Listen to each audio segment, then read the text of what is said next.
नमस्कार, आप सभी को स्वागत है हमारे चैनल पर।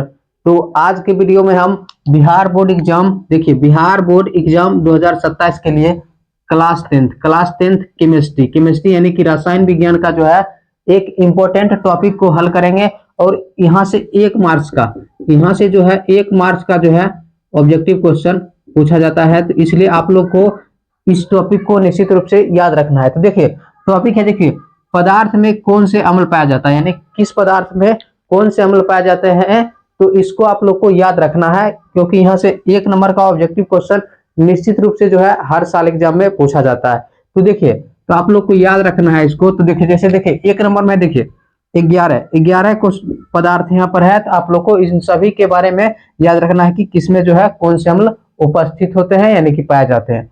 जिसे देखिए अमाशय रस, तो अमाशय रस में याद रखेगा हाइड्रोक्लोरिक अम्ल पाया जाता है। तो एग्जाम में ऑब्जेक्टिव क्वेश्चन पूछा जाता है कि अमाशय रस में कौन सा अम्ल पाया जाता है, तो याद रखेगा हाइड्रोक्लोरिक अम्ल। या इसी क्वेश्चन को देखिए जठर रस में अगर पूछ लिया जाएगा, जठर रस,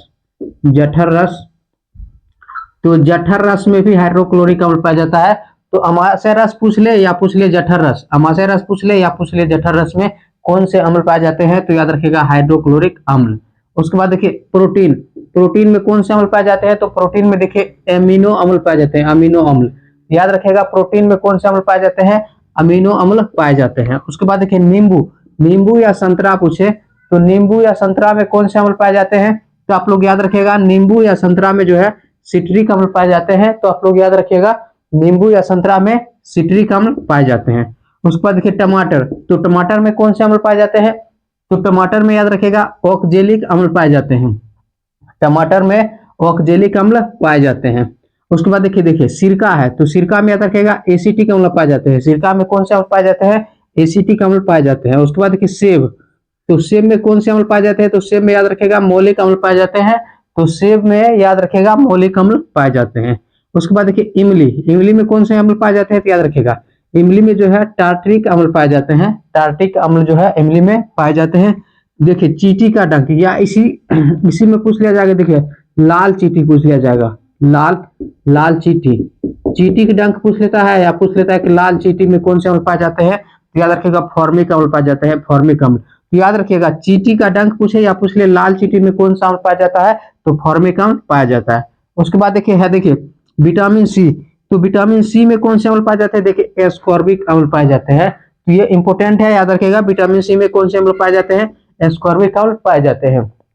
उसके बाद देखिए दही, तो दही में कौन से अम्ल पाए जाते हैं, तो दही में देखिए लैक्टिक अम्ल पाए जाते हैं। तो याद रखिएगा दही में कौन से अम्ल पाए जाते हैं, लैक्टिक अम्ल पाए जाते हैं। उसके बाद देखिए बैटरी में कौन से अम्ल पाए जाते हैं, देखिए सल्फ्यूरिक अम्ल यानी कि H2SO4 बैटरी में पाए जाते हैं। और इसको देखिए अम्लों का राजा भी कहते हैं, सल्फ्यूरिक अम्ल को। ठीक है, तो आप लोग याद रखिएगा बैटरी में सल्फ्यूरिक अम्ल पाए जाते हैं, जिसका सूत्र H2SO4 होता है, इसे अम्लों का राजा भी कहते हैं। देखिए जब चैप्टर पढ़ेंगे तो उसमें समझेंगे अम्ल के बारे में पूरा डिटेल से पढ़ेंगे, भस्म के बारे में पूरा डिटेल से पढ़ेंगे, लवण के बारे में पूरा डिटेल से बारे में पढ़ेंगे। तो इन सभी के बारे में जब चैप्टर को पढ़ेंगे, उससे पहले जो टॉपिक वाइज जो क्वेश्चन पूछा जाता है टेबल से संबंधित, उसको हम आप लोग को बताते हैं। इसको निश्चित रूप से याद रखिएगा, क्योंकि यहाँ से फिक्स क्वेश्चन पूछा जाता है। इससे पहले पार्ट में हम आप लोग को देखिए तत्व का नाम हो गया, संकेत हो गया, परमाणु संख्या और परमाणु द्रव्यमान बताए थे। अगर वो सेशन आप लोग वो वीडियो नहीं देखे तो निश्चित रूप से वीडियो को देख लीजिएगा, क्योंकि 1 नंबर का ऑब्जेक्टिव क्वेश्चन वहां से भी पूछा जाता है। तो आज का टॉपिक आप लोग को कैसा लगा है कमेंट सेक्शन में जरूर बताइएगा। वीडियो पसंद आए तो लाइक कीजिए, शेयर कीजिए और चैनल को सब्सक्राइब जरूर कीजिएगा। मिलते हैं नेक्स्ट वीडियो में, धन्यवाद।